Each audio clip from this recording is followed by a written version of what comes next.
Доброе утро! Начинаем новый день вместе с «Утро Якутии». Настраиваемся на плодотворные, добрые и позитивные новости на этот предстоящий день. А чтобы он был максимально полезным и интересным, просыпайтесь вместе с нами на телеканалах «Якутия-24» и МВК «Саха». Новый день с вами встречаем я, Полина Долинская и Руслан Ачиров. Мы желаем вам доброго и бодрого утра. И вот о чем мы сегодня вам расскажем. Смотрите сегодня в нашем выпуске. На Якутию обрушились аномальные морозы. Во время холодов необходимо тщательно соблюдать меры предосторожности. Какие рекомендации дает МЧС? Поговорим об этом с нашим первым гостем в студии. На борту самолета из Москвы в Худжанд родилась девочка. Как прошли роды в полете, узнаем из нашего сюжета. В эту субботу на территории природного парка Ленские столбы будет зажжен огонь вторых зимних международных игр «Дети Азии». О подготовке к играм якутских спортсменов расскажут наши коллеги. Шах и мат. В Якутске пройдет Кубок России по шахматам среди мужчин на Кубок главы Якутии.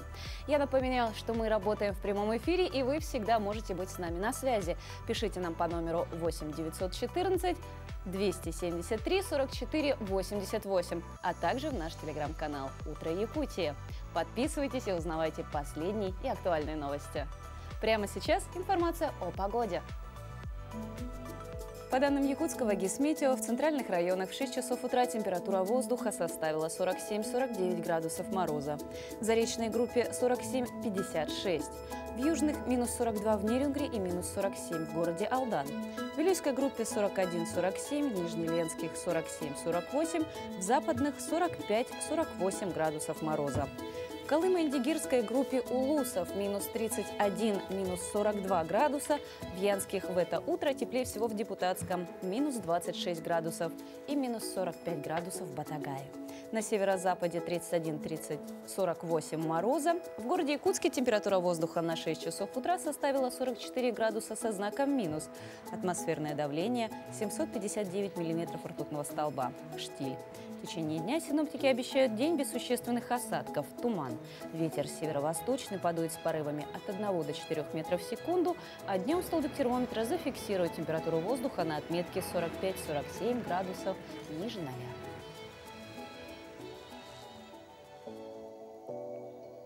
Воды горячего озера Иссык-Куль покрылись льдом из-за аномальных холодов. На прошлой неделе в Иссык-Кульской области температура достигла минус 19 градусов по Цельсию. Жители Бишкека, которые приехали полюбоваться необычным для здешних мест явлением, поделились впечатлениями о зимней сказке.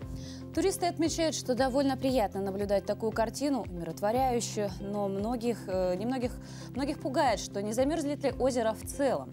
Иссык-Куль – самое большое озеро в республике, из кыргызского языка его название переводится как «горячее озеро», так как обычно водоем не замерзает в зимний период.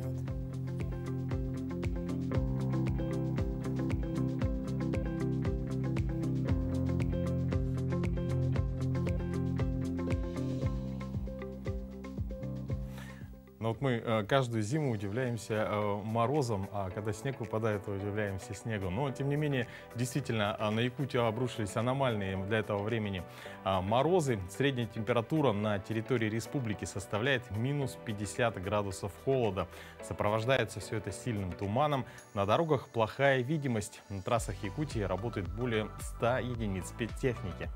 Более подробно о том, как сейчас справляются люди и как работают службы МЧС, мы поговорим с нашим первым гостем. В гостях у нас Вадим Захаров, спасатель первого класса Якутского поисково-спасательного отряда МЧС Российской Федерации по Республике Саха-Якутия. Доброе утро. Доброе утро.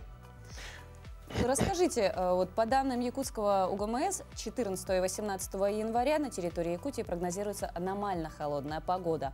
Во время холодов необходимо тщательно соблюдать все меры предосторожности, ведь в этот период возрастает количество случаев переохлаждения и обморождения. Вот какие рекомендации дает МЧС? Ну, это верные сводки. Какие рекомендации? Желательно не выходить лишний раз на улицу, не выезжать там в дальние выезда, если требуется это, отложить на более нормальную погоду. Ну и не забывать непосредственно, если мы уезжаем куда-то, нужны дополнительные теплые вещи, банальные, элементарные вещи, там ключи, ну и все в этом роде. Ну, и главное, чтобы автомобиль тоже был в Да, исправном и автомобиль состоянии. обязательно. А скажите, а вот если все-таки случилось обморожение, да, вот как оказать человеку первую помощь? Что нужно сделать? Но идут как бы 4 вида обморожения. Есть как бы начальная, кожа побледнела. А следующее, второе, это пузырь с прозрачной жидкостью, потом третье пузырь с красной жидкостью и черная конечность, это уже четвертая как бы группа, стадия. Вот. При первых двух, получается, можно шевелить рукой, допустим, можете попробовать даже в студии, если что, и потом сравнить ладошки, то, что конечности нет, ну, хорошие посильнее. хорошие Да, маки хорошо, такие, чтобы да. кровь привела, Да, получается. как бы кровь приливает. А если уже более такие серьезные, как бы уже с волдырями такими большими, то конечность надо перемотать, желательно в пакет, и ни в коем случае не снаружи ее разогреваем, а разогревать надо изнутри. Дать обильное питье, если есть возможность дать бульон жирный, чтобы человек изнутри разогревался, а не как бы, ну, снаружи, потому что У нас есть проблема многие конечностей. не совсем правильно, наверное, поступают, когда они приходят с улицы, где у них руки замерзли, те же самые дети, когда они играли в снежки, руки замерзают, Щеки отморозили. да, они начинают коченеть, и их опускают в теплую, даже в горячую воду. Насколько это правильно? Это неправильно, нельзя ни как бы растирать, как снегом, как бы много кто до сих пор считает, что это нормально. Взял снежок там и начал тереть свои уже и так поврежденные как бы ткани, кожу. Вот. И натирать там спиртом внутрь алкоголь тоже нежелательно. Плюс, если еще есть сильное обморожение, запрещено курить даже до этого, потому что сосуды и так сужены, чтобы дальше не усугублять. Ну, статистика также говорит, что в это время года увеличивается количество пожаров, да, в связи с тем, что люди больше используют печи, обогревательные приборы. Вот как уберечь дом, квартиру от пожара? Как, какие-то основные базовые, наверное, советы. Ну, как следить, чтобы не было там различных искр, чтобы дальше, ну, не разжигать, получается. Что там еще? Ну, элементарные, банальные вещи, как бы, чтобы дети там рядышком не играли спичками, там, ну, и, да и, в принципе, все, наверное. В целом, Как поступать главное- в частном доме? Вот, и либо в квартире в деревянном доме. Ну, это я... Как еще раз? В деревянном доме, если жить, это же как раз-таки еще большие угрозы и быстрого воспламенения, вероятность. Ну, как бы, да. Ну, следить, получается, за печью своей, за... Да, ну бывает отоплением. даже так, что люди не чистят трубу, допустим, да, а Ну она да, вот они- может даже самовоспламениться. Да, уже. да, да. Сейчас серьезные испытания и проверку на прочность проходят и автомобилисты. Техника просто не выдерживает таких низких температур, а север, как известно, нам ошибок не прощает. Вот как водителям подготовиться и что должно быть в машине у каждого автовладельца? Ну, элементарные, как бы банальные вещи, ключи, баллонник, непосредственно теплые вещи на случай, если машина сломалась, чтобы переодеться там. Многие у нас до сих пор ездят там то в футболке, то в ветровке, а выезжают там куда-нибудь, даже в пригород куда-нибудь, колесо сломалось, ну как ты будешь там в своей футболке, грубо говоря, колесо менять там и так далее. Ну, элементарные вот такие банальные вещи. Если стал свидетелем какой-то ситуации на дороге, куда нашим телезрителям или просто людям, гражданам обращаться, если сами не можете никак помочь? 112 звоните. Служба 112. Да, служба 112, а она уже определит диспетчеры. Ну вот сейчас у Куда нас на передать? экранах, да, то есть дальнобои, да, то есть трасса, зимник. Вот сейчас последние вот эти дни, когда даже 60-градусные морозы, да, порой на трассе, бывает даже так, что дальнобойщик, допустим, встал на ночевку, потом трогается, и у него полностью все колеса, как сказать, Перемерзли? да, трескаются, как только делает, ну, выдвигается.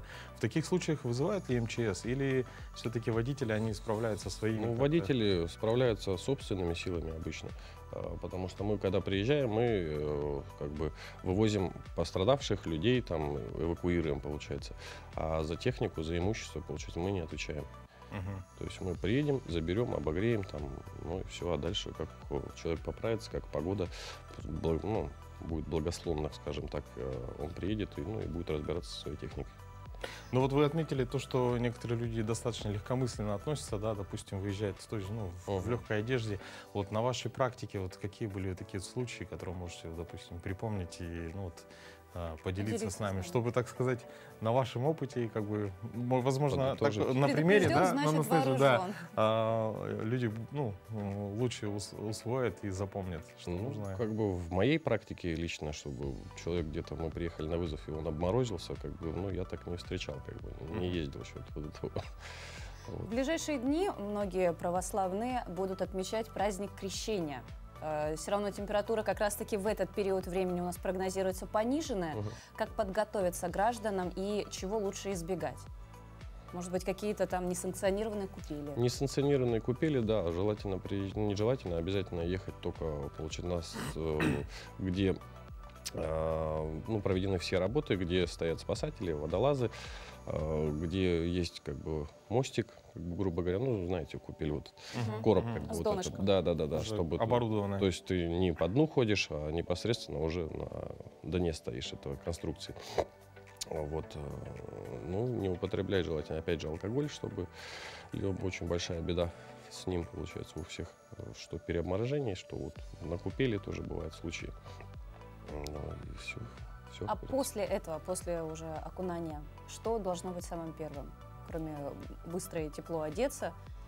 Быстро, тепло одеться, в теплое помещение, как бы на улицу не выходить, чтобы лишний раз не продуло.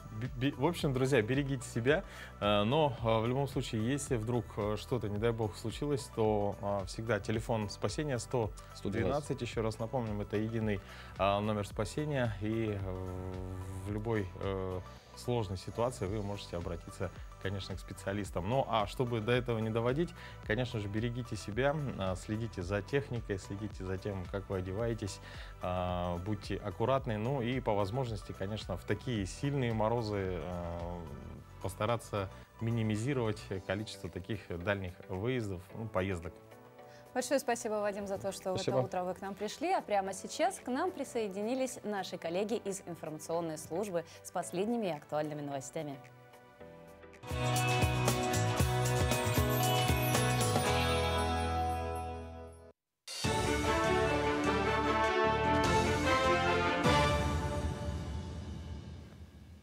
Коллеги, доброе утро. Доброе утро, Якутия. Сейчас блок новостей. 7 крупных медицинских объектов начнут возводить в республике в этом году. Это поликлиника на 200 посещений в смену в селе Амга, лечебные корпуса в Вилюйске, Нюрбе и селе Намцы, больничный комплекс в селе Майя, больничный комплекс с поликлиникой в поселке Сангар и врачебная амбулатория в селе Эльгей. На их строительство выделили более 5 миллиардов рублей из федерального и республиканского бюджетов. По словам министра здравоохранения Якутии Елены Афанасьевой, они будут оснащены по всем стандартам и передовым технологиям медицины. Российским медикам дефицитных специальностей будут начислять ежемесячные социальные выплаты в размере от 4,5 до 18,5 тысяч рублей. Постановление Кабмина, регламентирующее порядок назначения надбавок, опубликовано на сайте правительства. Первые соцвыплаты за январь будут произведены в феврале. Оповещение о статусе выплат медики смогут получать на портале госуслуг. Надбавку, согласно документу, получат врачи и специалисты первичного звена здравоохранения, сотрудники скорой помощи, а также эксперты, занимающиеся проведением сложных исследований. Энергетики сетевых предприятий «Якутскэнерго» приостанавливают большинство плановых ремонтных работ с ограничением электроснабжения на предстоящие дни в условиях сильных морозов в центральных и западных районах Якутии. Сделано это для безопасности потребителей, собственного персонала и техники. На это время запланированы обходы и осмотры линий. В Якутске спецтехника по вывозу мусора также работает в особом режиме из-за сильных морозов. Такие обстоятельства вызывают существенное затруднение либо невозможность использования спецтехники для вывоза твердых коммунальных отходов, поскольку она не предназначена для эксплуатации при температуре ниже минус 35 градусов. Но региональный оператор Якутской кассети работу не прекращает. Если по причине поломки техники какой-то контейнер не был вывезен, вывоз переносится на следующие дни в приоритетном порядке.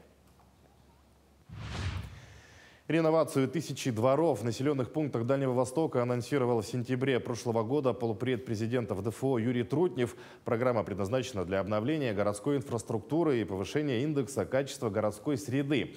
Город Нерюнгри принимает в программе самое активное участие. Так, в прошлом году благоустроили 6 дворовых территорий многоквартирных домов.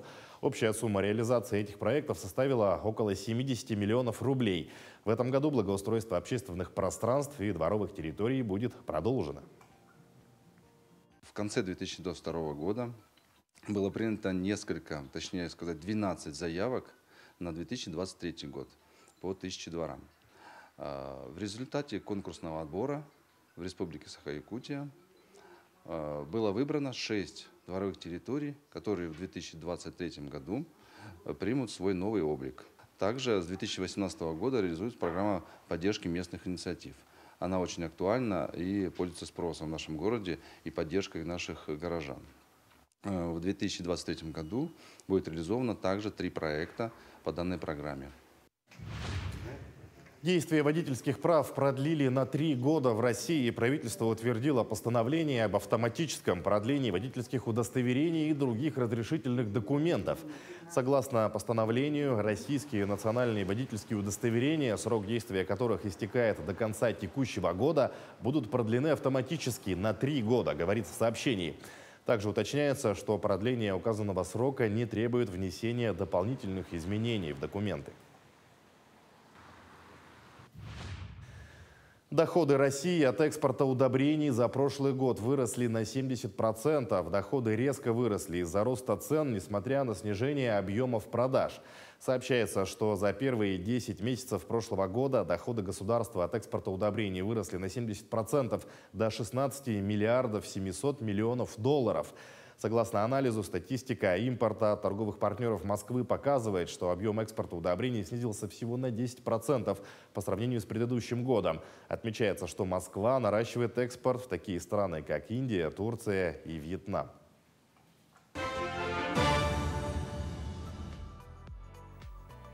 Большое спасибо, Сергей. А на борту самолета из Москвы Хунжант родилась девочка. Пассажирки у уральских авиалиний, летевшей 29 декабря из Москвы в Хунжант, прямо в самолете начались роды. Девочка родилась здоровой. Рост 46 сантиметров, вес 260 граммов. По прилете маму ожидала скорая. В компании добавили, что среди откликнувшихся оказались врач-неонатолог, 2 акушерки и врач-рентгенолог. Ассистировали медикам бортпроводники. Роды прошли быстро и легко. Через час после обращения к персоналу малышка появилась на свет. Панических каких-то атак, то есть мне врачи говорили, я делал вот как в армии, знаете, вот все по уставу. Первое, что я помню, акушер, которая принимала роды, она крикнула: «Мальчик родился». Потом спустя какое-то время там был врач, который руководил этим процессом, говорит: «Нет, девочка родилась». Который летел в Екатеринбург. Тогда у нас родился замечательный мальчик. Его родители, отдавая честь бортпроводникам, даже назвали в честь авиакомпании именем Уралбек. Авиакомпания «Уральские авиалинии» поздравляет семью с этим замечательным, поистине чудесным событием. И мы рады подарить сертификат на бесплатные перелеты для семьи, для того, чтобы папа смог увидеть новорожденную малышку, обнять маму, и пожелаем всем здоровья и крепкого и счастья. Ну вот, да, действительно. Очень хорошо повезло, Мы да? когда обсуждали этот сюжет, я почему-то у меня так всплыло, что если, допустим, ребенок рождается в самолете, например, в Антошке, да, то его зовут либо Антон, либо Анна. Ну, почему-то Анна, не знаю. Ну, наверное, потому что Да, скорее Можно всего. Антонина. Антонина больше подходит, Антонина. мне Ну, то есть кажется. это все как бы касается, конечно же, родителей. Ну, для родителей это, во-первых, такое событие. То есть ребенок родился в самолете. Но самое главное, что девочка родилась здоровой, и врачи, которые оказались рядом, и бортпроводники, они, конечно же, помогли. Девочка будет расти, а родители в скором времени будут читать ей сказки, одну из которых мы бы хотели вам порекомендовать. «Мемуары Муми-папы». Детская книга, написанная финской писательницей Туве Янсен в 1950 году. Повествование ведется от лица Муми-папы. Книга содержит оригинальные иллюстрации. Сказка Туве Янсен «Мемуары папы» Муми тролля учит не бояться перемен, не лениться, жить полной жизнью. Без приключений жизнь скучна и тосклива. Доброе утро, дорогие телезрители! И сегодня я бы вам хотела рассказать о такой книге из серии произведений Туви Янсен «Мемуары Муми-папы». По сюжету Муми-папа заболел, и чтобы он не скучал, Муми-мама предложила ему написать мемуары о своей молодости. Из них мы узнаем, что он был подложен под дверь приюта Химулихи, кем и впоследствии был воспитан. Все мумитролли очень любопытные существа и всегда задаются вопросами. Вот и наш такой же. Он верил, что родился под особенными звездами и мечтал стать путешественником, заслужить славу. Толчком к осуществлению мечты стало то, что, стоя на берегу моря, он забрался на льдину, откуда и упал. Ему подсказалось, что темнота хочет его забрать. Выбрался он из воды тем, что обратно вскарабкался на льдину и оттуда уже доплыл к берегу. Тогда он понял, что ему нужно взять судьбу в свои лапы, и оставаться у Химулихи он больше не может. Оставив на прощание прекрасную записку и попутно забрав одну банку тыквенного джема, он отправился в путь навстречу приключениям. Он прошел через темный лес и вышел на поляну, где думал остановиться и построить дом, а пока рисовал чертеж на песке. Но время близилось к вечеру, а в животе урчало. Не найдя поблизости еды, наш герой отправился вперед вдоль речки, где встретил своего будущего друга Фредриксона. Именно он познакомит Мумитролля с другими членами их команды, племянником Фредриксона Шосселем и одним из знакомых – Юксари. Вместе они пройдут через множество препятствий и приключений, но об этом вы уже узнаете сами. Книга читается очень легко и быстро. Персонажи очень необычные и интересные, как и сами приключения. Минутные передышки, где дети задают вопросы Муми-папе, дают переварить все прочитанное.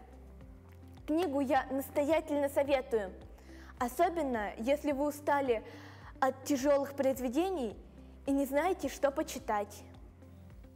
Руслан, кстати, ты знаешь, что объединяет водные лыжи, меховые наушники, леденец, фруктовое мороженое на палочке и шрифт Брайля?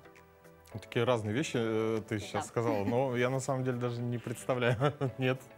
Все эти вещи, очевидно, предмет были, которые были изобретены детьми. Ежегодно более 500 тысяч детей и подростков изобретают различные гаджеты и игры, создают и модифицируют роботов и технику. Все детские изобретения, несомненно, делают нашу жизнь удобнее и интересней.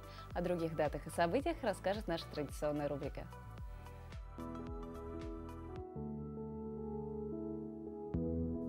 На календаре 17 января. Ежегодно во всем мире отмечают День детских изобретений. Он установлен не только для чествования юных гениев, но и направлен на то, чтобы побудить детей проявлять любопытство к окружающему миру и применять творческий подход при решении возникающих в жизни проблем. По народному календарю в этот день ассоциируют с именем Зосимы Словецкого, православного святого, основавшего известный монастырь. Он считается покровителем пчеловодов и бортников, поэтому именно ему молились о хорошем сборе меда. Существует особая примета – если в этот день много снега, год будет медовым. Чтобы уважить Зосиму, на стол обязательно ставили мед и лакомства из него, например, пряники или медовые ириски.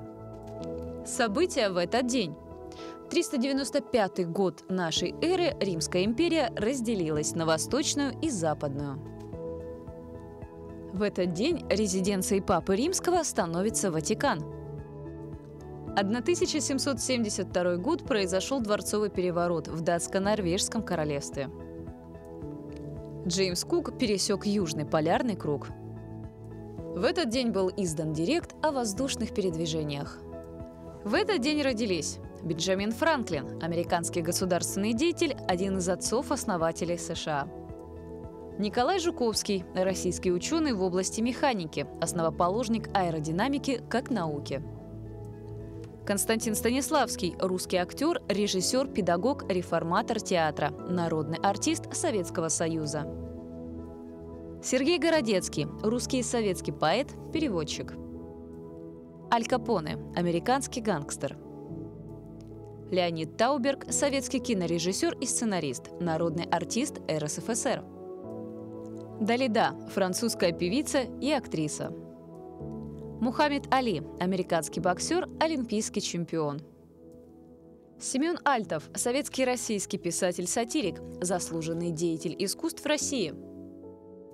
Майя Чебурданидзе – советская и грузинская шахматистка, 6-я чемпионка мира по шахматам. Джим Керри – канадско-американский киноактер, сценарист и продюсер.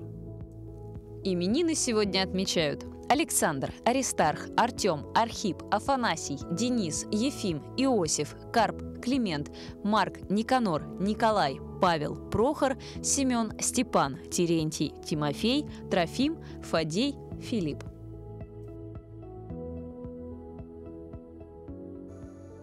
Сегодня богатый день на именины. Именинников сегодня, да, достаточное количество. Ну, а нашу передачу продолжает рубрика «Говорим правильно». И сегодня мы расскажем о происхождении слов, которые знакомы нам с детства. Доброе утро, дорогие телезрители! Следующим мифическим существом, о котором мы с вами поговорим, будет водяной. Этимология слова «водяной» такая же прозрачная, как у слова «леший». Водяной – это, судя по корню, обитатель воды. Что же о значении этого слова пишут толковые словари?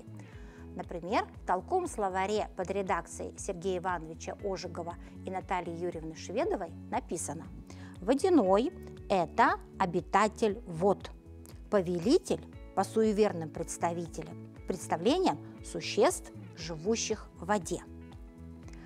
И если у нас с вами леший был таким отрицательным персонажем, то и водяной – это тоже отрицательный персонаж, который скорее вредит людям, чем им помогает. В славянской мифологии водяной – это близкий друг, приятель Бабы-Яги. Обычно водяного представляли в виде мужчины, но у этого мужчины были признаки животного. У него были рога на голове и лапы вместо рук. Или же водяного представляли как старика, опутанного тиной с длинной бородой. Древние славяне верили, что водяные – это те злые духи, которых Бог когда-то ниспроверг с небес и бросил в реки, озера или пруды. Еще известно, что водяные любят ночевать возле мельницы, прямо у самого мельничного колеса.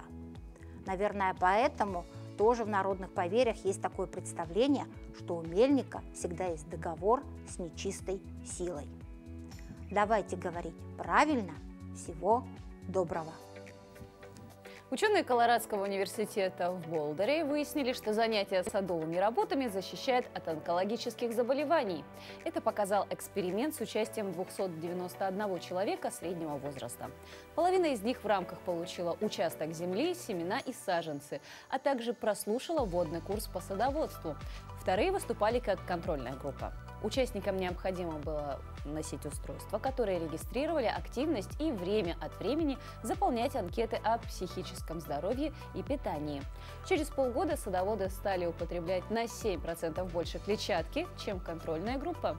Их физическая активность увеличилась до 42 минут в неделю, а уровень стресса значительно снизился.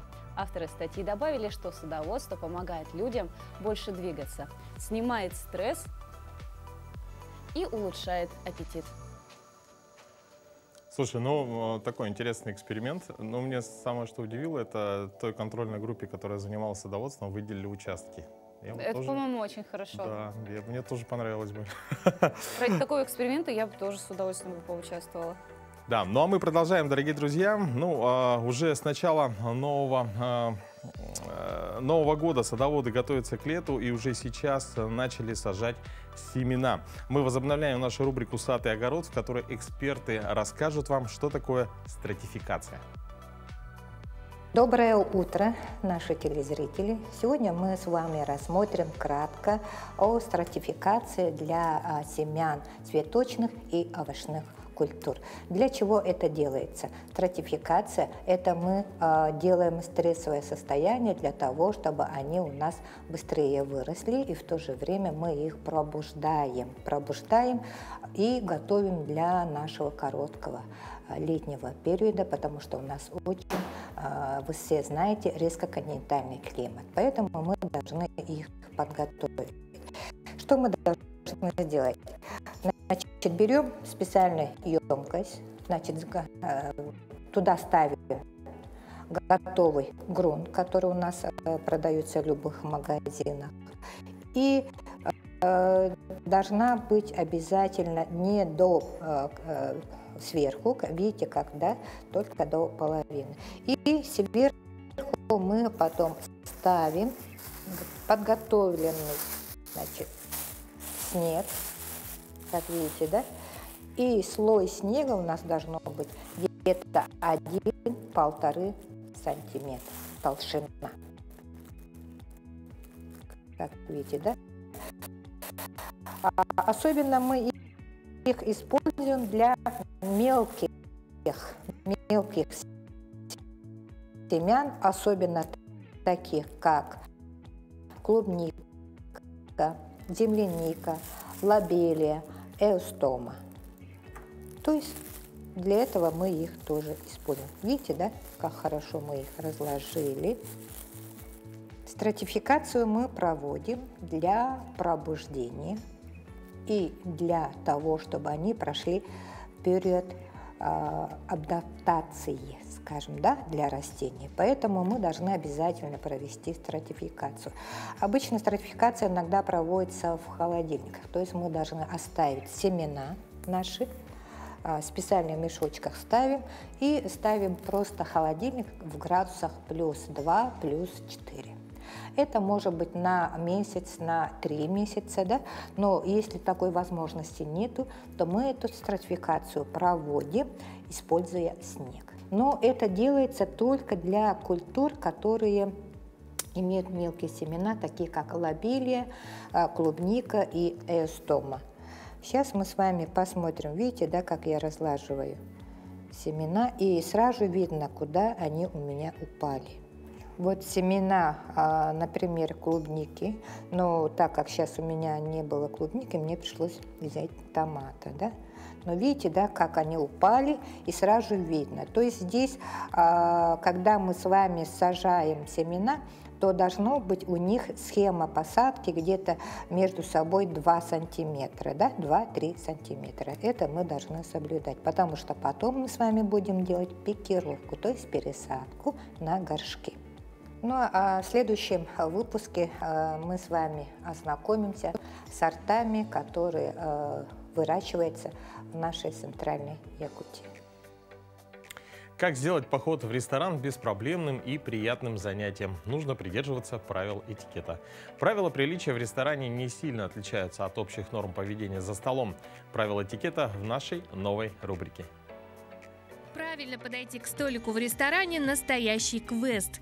Согласно этикету, мужчина должен отодвинуть стул для дамы, чтобы она могла сесть. Если девушка пришла в ресторан одна или в компании подруги, стул должен подвинуть официант. Садиться следует не очень близко, но и не слишком далеко от края стола. Дурным тоном считается положить на стол локти, а вот кисти в самый раз. Для того, чтобы разобраться с меню и своими желаниями, требуется время, поэтому не стесняйтесь попросить официанта подойти к вашему столику через 5–10 минут. Кстати, когда вы выбираете, что съесть на закуску или горячее блюдо, отрывать меню от стола нельзя. Привлечь внимание официанта иногда бывает непросто. При полной посадке персонал не может реагировать на просьбы всех гостей моментально. Избегайте таких обращений, как «Эй, мужчина», «Женщина» и других фамильярностей. Не стоит также размахивать руками. Обратить на себя внимание поможет легкий кивок головы или слегка приподнятая рука. Зовите официанта по имени, указанному на бейдже. Это наиболее вежливый способ коммуникации. Ну, наверное, самое главное в ресторане не переедать. Нет, не это, не это. Помнить, что за порчу имущества грозит обязательно штраф. Ну и, конечно же, в ресторан мы ходим зачем? За вкусной едой и за приятным времяпрепровождением. Берите с собой хорошую компанию, берите своих близких, друзей, знакомых, и любой вечер в любом ресторане, даже в самом простом кафе, пройдет отлично. Ну а зима в самом разгаре, и чаще всего в Ленском районе стоят морозы. Редко выпадают теплые деньки, но в преддверии аномальных заморозков несколько дней погода баловала ленчан. На городских улицах стало многолюдно, появилась детвора на горках и в парке. Побывала там и наша съемочная группа.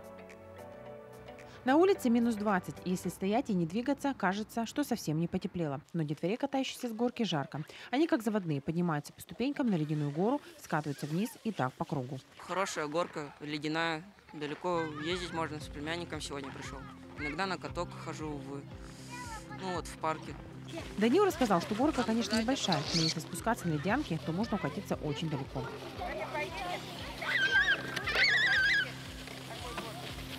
Осваивали без страха спуск с горки и дети помладше. Веселые крики и смех разносились по всей площади. Те же, для кого ледяная горка оказалась велика, катались рядом на снежной. Юлия Пожидаева с мужем в этот теплый день, забрав младшую дочь из детского сада, решили немного прогуляться. Но пройти мимо площади Ленина быстро не получилось. Прогулка затянулась надолго. Стараемся ловить вот такие вот теплые наши зимние денечки, да, в наших погодных условиях. И как можно чаще выходить на улицу с детьми, гулять в парке, на площади, на горке кататься, дышать свежим воздухом, потому что у нас большая часть времени это очень холодно, сидим дома, и вот в такие теплые дни стараемся выходить и гулять. Сейчас катаетесь на горке, да? Да, в настоящее время пытаемся на горке, после садика забрали ребенка, и вот пришли сюда. Пройдя дальше, вглубь парка попадаешь на каток под открытым небом. Он небольшой, но очень уютный. Из-за его яркого и цветного освещения и звучащей новогодней музыки возникает чувство, что попал в сказку. В день нашей съемки тут было совсем немноголюдно. Лишь одна мама учила свою дочь кататься на коньках. Я первый раз на этом катке. Мне тут нравится. Я только учусь кататься. Мне нравятся эти огоньки, которые светится вечером. Он недалеко находится. Мне тут очень нравится кататься. Тут же в парке работает прокат коньков и кафе, где можно вкусно перекусить и выпить горячий кофе. Отдохнуть в зимние выходные в Ленске можно и на горнолыжной базе. Там для ленчан работает прокат тюбингов, горных и беговых лыж, также сноубордов. Помимо этого работает крытый каток. Там, кстати говоря, пришла новая партия коньков всех размеров, в том числе и детских с 4 лет. Всю эту неделю в Ленске, как и по всей Якутии, будут стоять аномальные морозы. Прошедшие выходные катки и горнолыжная база были пусты. Ленчане надеются, что в эти выходные они спадут, и им вновь удастся выбраться из дома и посетить места любимого и привычного уже для себя отдыха. Светлана Болеева, Александр Ильчук, Ленск. В эту субботу, 21 января, на территории природного парка Ленские столбы будет зажжен огонь вторых зимних международных игр «Дети Азии». В этом году игры пройдут в Кемеровской области. В программе соревнования по 10 дисциплинам. Участие в играх примут более 1000 спортсменов из команд, представляющих Сибирский, Уральский и Дальневосточный федеральные округа, а также команды Москвы и иностранных государств. Как готовятся к играм якутских спортсменов, смотрите в следующем сюжете. Ровно 40 дней осталось до того момента, когда на Кузбассе откроются вторые зимние международные спортивные игры «Дети Азии». По традиции, одним из главных символов игр является огонь, который зажигается в Якутии на Ленских столбах, после чего доставляется в регион, принимающий соревнования. И 22 января здесь, в городе Якутске, стартует эстафета огня игр «Дети Азии», вот вторых международных игр зимних. Первые уже официальные мероприятия предстоящих игр. Эстафета огня будет проходить по улице Кирова. У нас будет 10 факелоносцев, участников эстафеты, да, куда войдут наши именитые спортсмены и ветераны спорта, да. И эстафета пройдет по улице Кирова и до улицы Лермонтова, до ледовой арены Эль-Батур. Что же касается самих соревнований, то якутская сборная представлена в 6 из 10 заявленных видов спорта. Это хоккей, шорт-трек, фигурное катание, горнолыжный спорт, сноуборд и лыжные гонки. Всего на Кузбасс из Якутии отправится 62 спортсмена.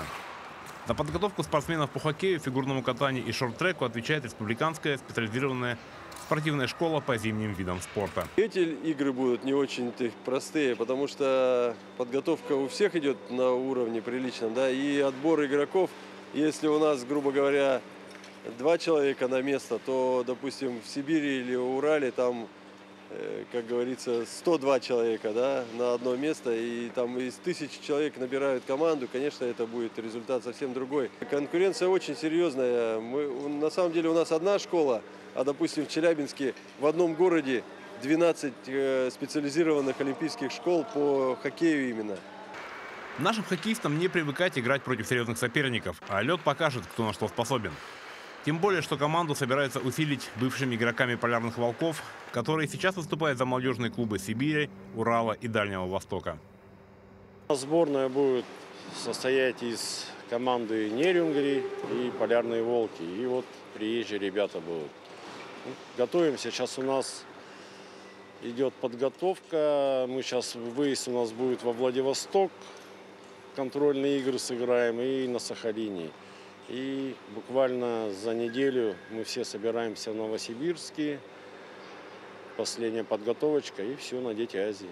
Одним из самых массовых и популярных видов спорта на зимних детях Азии, конечно же, будет шорт-трек. В этом году на игры не приедет лидер в этом виде спорта сборная Южной Кореи. А значит, борьба развернется между представителями округов нашей страны. На Дальнем Востоке мы уже некоторые на 3-х, 1-х, 2-х местах находимся, а уже с центральным регионом уже они более сильнее пока.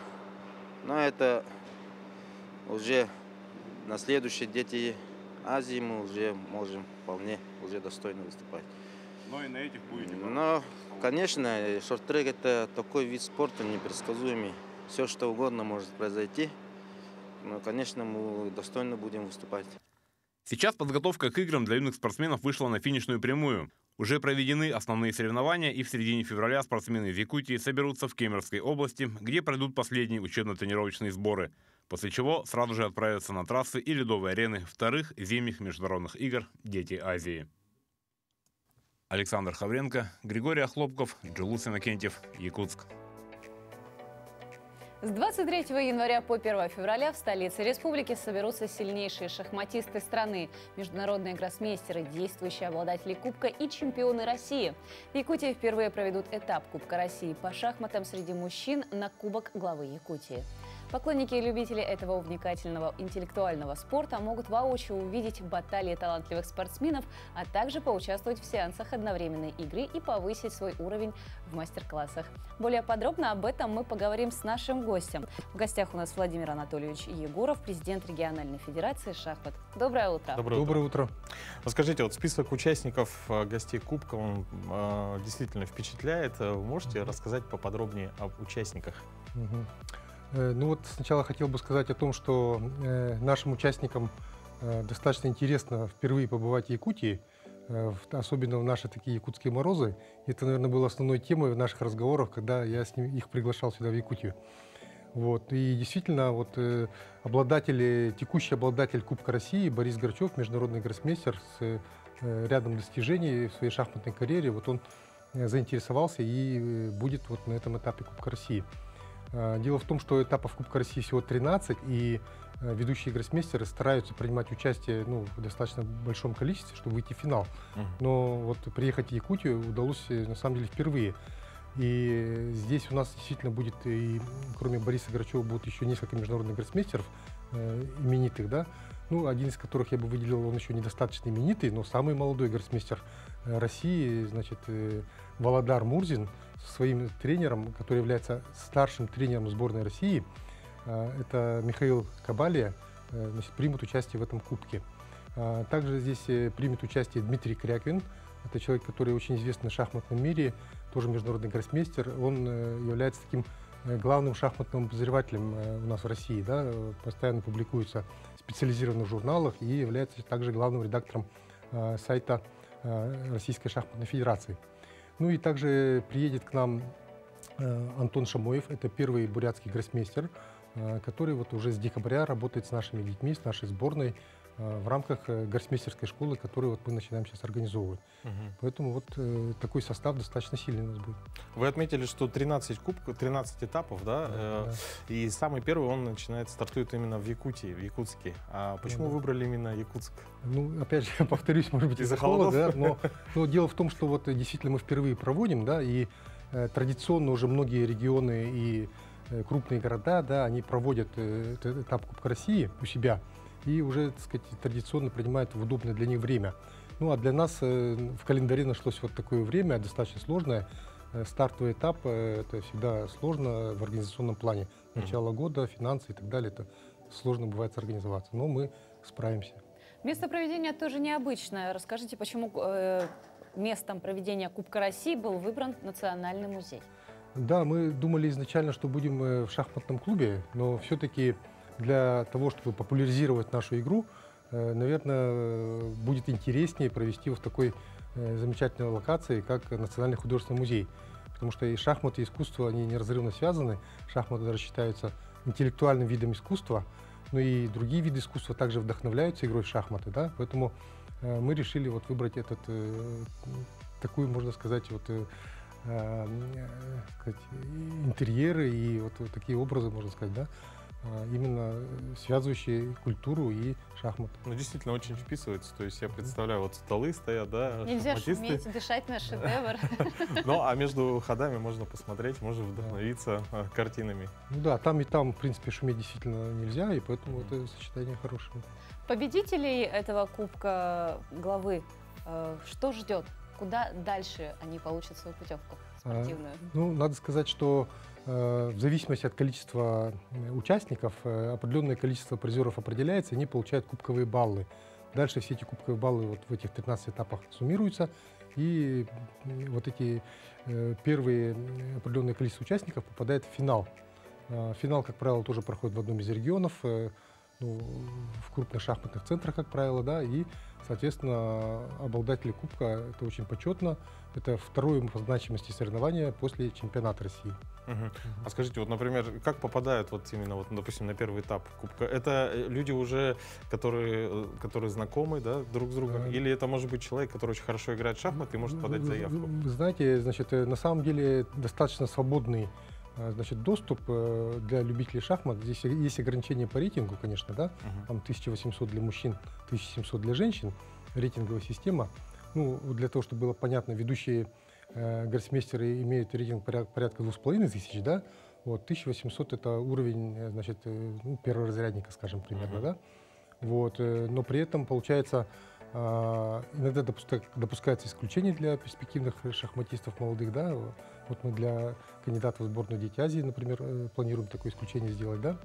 Вот, и, соответственно, как правило, есть такой определенный пул опытных шахматистов, которые вот претендуют на кубок и, соответственно, играют во всех этих этапах. И, кроме того, этапы проводятся, как я сказал, в регионах. Как правило, много бывает именно любителей из регионов, которые вот желают принять участие, помериться силами, можно сказать, с ведущими шахматистами страны. Такие самородки, да, можно сказать? Да. А как вообще на территории нашей республики развивается этот вид спорта? Ну, надо сказать, очень популярный. Дело в том, что, как вы знаете, может быть, вышел популярный сериал «Ход королевы», и после этого везде и в мире, всплеск, и в том числе, да, мы почувствовали этот всплеск. Много достаточно у нас есть мест, где можно позаниматься, но, как правило, к сожалению, больше частных сейчас, да. Мы работаем над тем, чтобы у нас появилось больше государственных уже таких спортивных школ. Вот. Ну, а также вот для интереса, вот я у себя в телеграм-канале провел опрос вот буквально недавно, да, и получилось, что примерно на 3 группы делится население, да, это те, которые любят играть в шахматы, играют, те, которые просто знают ходы, да, и те, которые хотят научиться. Вот примерно, оказывается, 3 такие группы. Тех, которые не хотят играть в шахматы или не хотят научиться, их практически нет. Вот такой интерес у нас. Действительно, я вот, наверное, отношусь к тем, кто знает, как ходят фигуры, и я даже скачал недавно приложение себе, да. А вот есть какое-нибудь, можете посоветовать приложение, в котором можно поиграть либо с друзьями, либо хорошие вот и интеллектуальные. Прокачать там, навыки. Да, вы знаете, есть разные приложения. Сразу для новичков скажите. Да, есть, ну, можно вот на самом деле скачать в любой в Google Play там, или там для айфонов, куда вот заходит, значит, найти. Да, вот. А так лучше всего играть на самом деле вживую с людьми на площадках, например, Lichess или Chess.com, да. Там всегда можно найти соперника по силам, да, и это бывает, как правило, интересно вот именно с живыми людьми поиграть, пообщаться и так далее. Что ждет поклонников и любителей интеллектуального вида спорта? Ну, я думаю, что мы хотим организовать такое зрелище, да, как уже антураж такой соответствующий, да. Вот. Ну и будет еще ряд таких дополнительных мероприятий. Это и мастер-классы от ведущих гроссмейстеров, которые к нам приедут, лекции, сеансы одновременной игры. И также будет блиц-турнир, где могут поиграть уже все желающие без ограничений. И кто знает, может быть, встретитесь с гроссмейстером. Спасибо вам большое. Напомню, что с 23 января по 1 февраля пройдет кубок, первый этап Кубка России. Ну а мы благодарим Владимира Анатольевича. Большое вам спасибо и успехов. А слово передаем нашим новостным коллегам.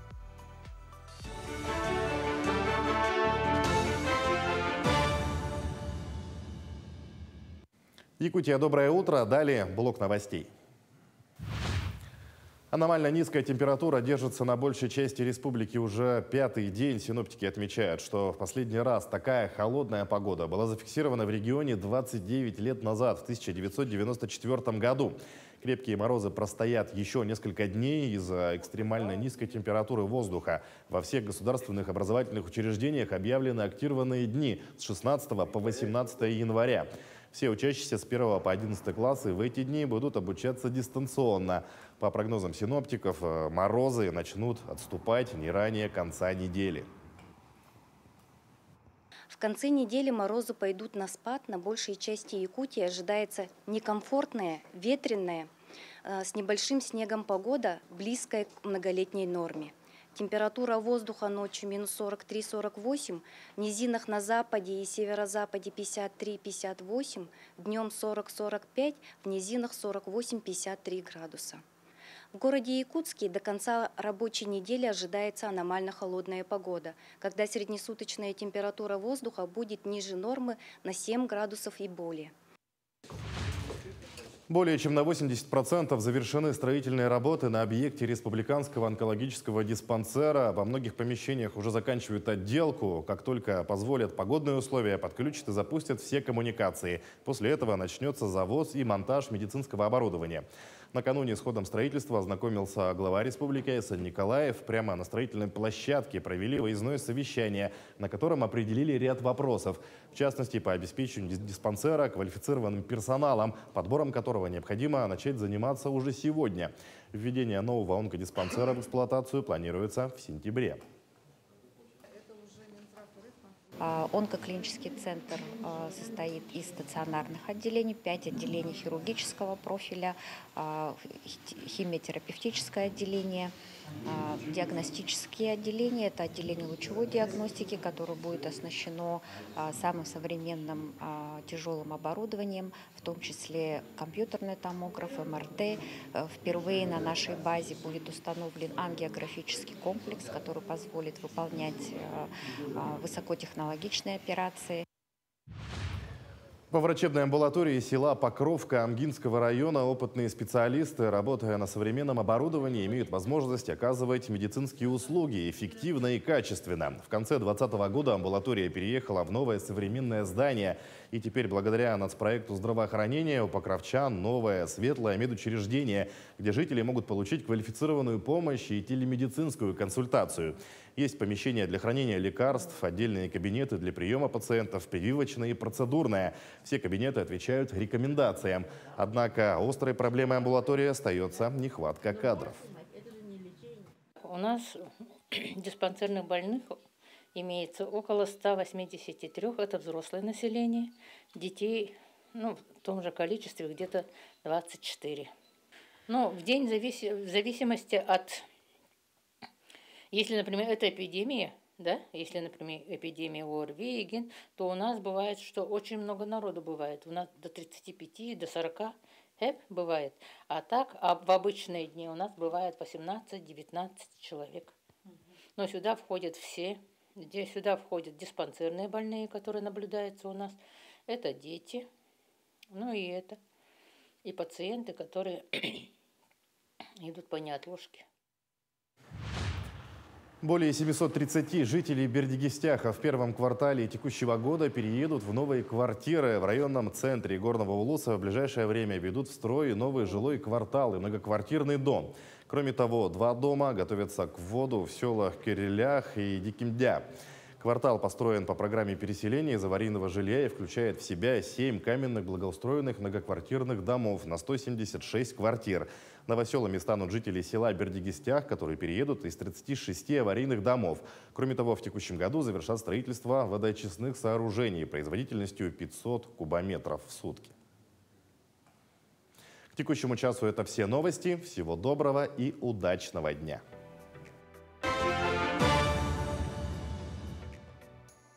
Ну что, друзья, наш эфир подошел к концу. Увидимся с вами в самое ближайшее время на телеканалах Якутия-24 и НВК Саха. До новых встреч в эфире. Дорогие друзья, желаем вам всем отличного настроения, хорошего начала дня. Ну и, конечно же, чтобы сегодняшний день вам запомнился не как вторник, а как еще один замечательный рабочий день.